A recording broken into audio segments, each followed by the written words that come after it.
possible na i-develop. Sana makatambal lang kahit pa para si Primetime Queen. Ramang bagay.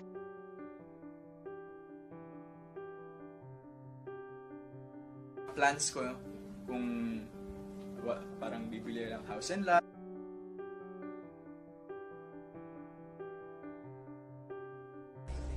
Gusto ko pa sana talagang magsimulang magkaroon ng business talaga. Hopefully po this year, before the year ends, magsimula ako ng small business sa food. Hopefully sana restaurant.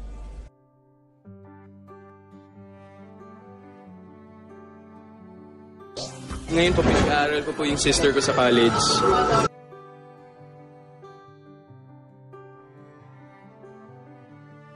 Sa mga previous interviews ko sana, hopefully, Love Life this 2015. Kung may dumating, why not? Badan muka kau! Hey, kalau aku ni jadi mak mentua kau, bukan tangan je aku bagi tau. Ni, tumben kaki ni singgah kat muka kau. Das! Ay. Ala, Yaya, nako-conscious ka kay Alden. Ala, Yaya, nagpapakute ka. Yaya, nagpapabebe ka. Uy, ala.